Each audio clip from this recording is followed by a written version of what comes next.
Perpolitikan dalam negeri sedang memanas karena kita sedang menantikan waktu untuk pemilihan presiden dan juga pemilihan anggota legislatif. Sehingga tidak jarang kita melihat, menyaksikan, membaca, adu argumentasi antara berbagai pihak.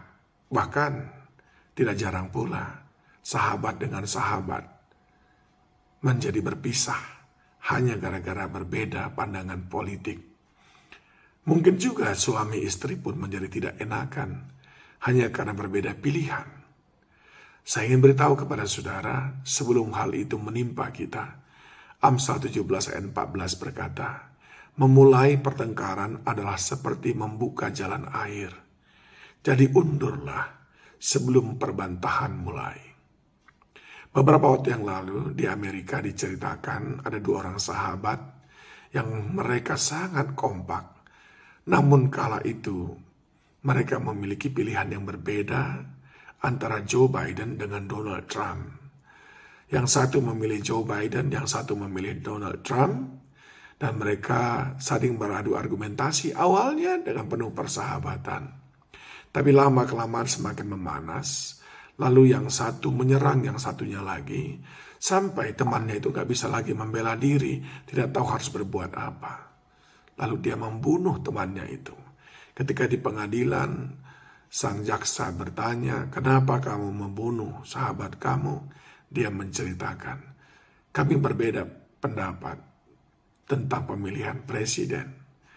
Kami beradu jawab, awalnya semuanya baik, walaupun merasa diserang. Kami bisa menerimanya sebagai sebuah candaan. Dan kami tetap saling mengasihi, tapi lama-kelamaan ketika dia memberikan saya argumentasi yang berat dan saya tidak bisa lagi menjawabnya, saya kehabisan kata-kata. Saat itulah saya merasa saya butuh membela diri dan disitulah saya membunuhnya. Saudaraku yang dikasihi Tuhan, penulis Amsal berkata, undurlah sebelum perbantahan dimulai. Ada baiknya kita lebih bijaksana dalam situasi seperti sekarang. Janganlah kiranya perbedaan pendapat kita satu dengan yang lain merusak apa yang baik, apa yang indah, apa yang damai yang selama ini sudah kita bangun. Nah, bagaimana kita bisa memiliki sikap seperti itu? Yang pertama, kita harus tahu bahwa rambut boleh sama hitam, tapi isi kepala, pilihan, pemahaman akan yang baik dan yang tidak berbeda-beda. Oleh sebab itu mestinya kita tidak merasa menjadi sebuah keanehan ataupun sesuatu yang luar biasa ketika kita berbeda pilihan. Itu semua biasa. Jadi terimalah, kita harus memiliki penerimaan satu dengan yang lain. Sekalipun berbeda pendapat, berbeda pilihan. Yang kedua, percayalah bahwa Tuhan yang menetapkan pemimpin. Atas kehendak Tuhan, siapapun itu bisa duduk, bisa terpilih. Oleh sebab itu, tidak usah membela Tuhan. Biarkan Tuhan memutuskan sendiri. Saudara cukup meminta hikmat dari Tuhan untuk menentukan pilihan saudara. Roh Kudus mengajari saudara mana yang baik, mana yang mestinya saudara pilih. Dan yang ketiga, saudaraku, kita tidak perlu bertengkar hanya karena perbedaan pilihan.